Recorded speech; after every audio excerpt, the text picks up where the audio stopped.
The following is a reading of the essay Poem Crazy by Susan Goldsmith Woolridge.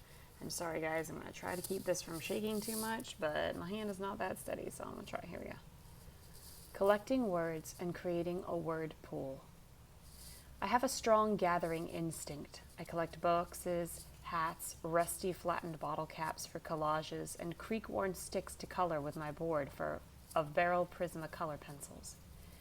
When I was a kid, I'd lie in bed imagining that I was a squirrel who lived in a hollow tree, foraging for acorns, twigs, and whatever it takes to make squirrel furniture.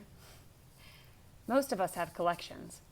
I ask people all the time in workshops, do you collect anything? Stamps, shells, 57 Chevys, raccoons, money, leopards, meteorites, wisecracks. What a coincidence, I collect them too. Hats, coins, cougars, old Studebakers. That is, I collect the words. Pith helmet, fragment, Frigidaire, quarrel, love seat, lily. I gather them into my journal. The great thing about collecting words is they're free. You can borrow them, trade them in, or toss them out. I'm trading in and literally composting some of my other collections. Driftwood, acorns, and bits of colored Easter eggshell for words. Words are lightweight, unbreakable, portable, and they're everywhere. You can even make them up. Freebrant, Bezoncular, Zerber. Someone made up the word padiddle. A word can trigger or inspire a poem, and words in a stack or a thin list can make up poems. Because I always carry my journal with me, I'm likely to jot down words on trains, in the car, at boring meetings where I appear to be taking notes, on hikes, and in bed. I take words from everywhere. I might steal, spelled both ways. Unscrupulous, I'll toss in iron, metal, and magnolias. Whatever flies into my mind, haystack, surge, sidewinder, a sound, splash, a color, magenta. Here's a chair, velvet, plush. Dylan Thomas loved the words that he saw around him in Wales. When I experience anything, he once said, I experience it as a thing and a word at the same time, both equally amazing. Writing one ballad, he said, was like carrying around an armload of words to a table upstairs and wondering if he'd get there in time. Words stand for feelings, ideas, mountains, bees. Listen to the sound of words. I line up the words I like to hear. Nasturtiums, buzz, blue, grass, catnip, catalog. I borrow words from poems, books, and conversations. Politely. Take polite. If I'm in a classroom, I just start chalking them onto the board. I don't worry about spelling or meaning. Curdle, cantankerous, linoleum, limousine, listen, malevolent. Sokulili, the Madu Indian word for silly. Magnet, cat, oven, taste, tilt, titter. I gather words this way, creating a word pool. When I'm playing with words, I don't worry about sounding dumb or crazy, and I don't worry about whether or not I'm writing a poem. Word pool, wild pool, whippoorwill, swing. Words taken out of the laborious structures, like this sentence, where we normally place them, and take on a spinning life of their own. Most Mad and Moonly. Things I love have a way of turning up in my life in unexpected ways. In high school, I idolized E. E. Cummings because he was irreverent and made me feel free. He played with language and broke all the rules, nourishing my Catcher-in-the-Rye anti-establishment side. I memorized most of What If a Much of a Witch of a Wind and several other Cummings poems.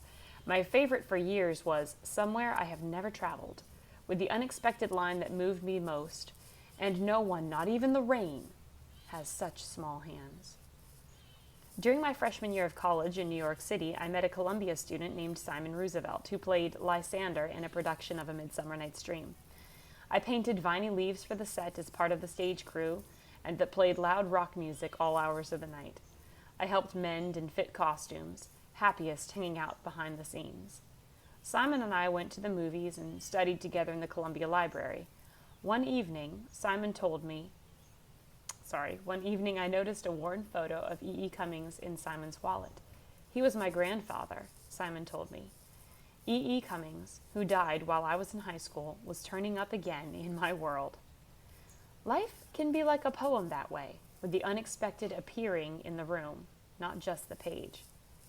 Cummings plays with words, spacing, and capital letters, often putting all the punctuation somewhere unexpected. He experiments with opposites. His poems are both goofy and profound, soft and sharp at the same time, tender and fierce.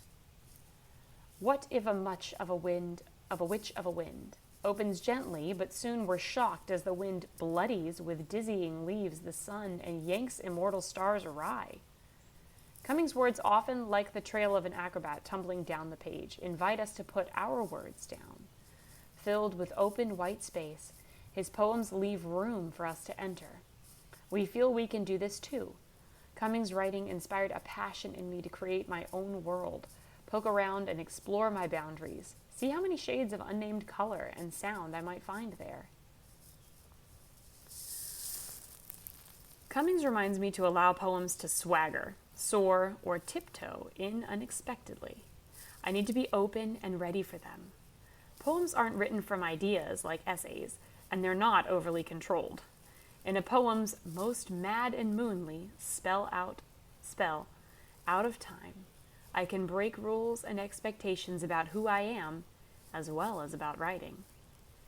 My journal has a memorial page both for E. E. Cummings and for his grandson Simon, killed on his red motorcycle the year after we met. At Simon's memorial service, someone read a Cummings poem that helped us with our shock and sadness. Love is more thicker than forget, more thinner than recall, more seldom than a wave is wet, more frequent than to fail. It is most mad and moonly, and less it shall unbe, than all the sea which only is deeper than the sea. Love is less always than to win, less never than alive, less bigger than the least begin, less littler than forgive. It is most sane and sunly, and more it cannot die than all the sky, which only is higher than the sky. The unexpected brings us light and darkness, joy and sorrow, life and death, and it brings discovery. Some of our most important discoveries are made when we're not looking.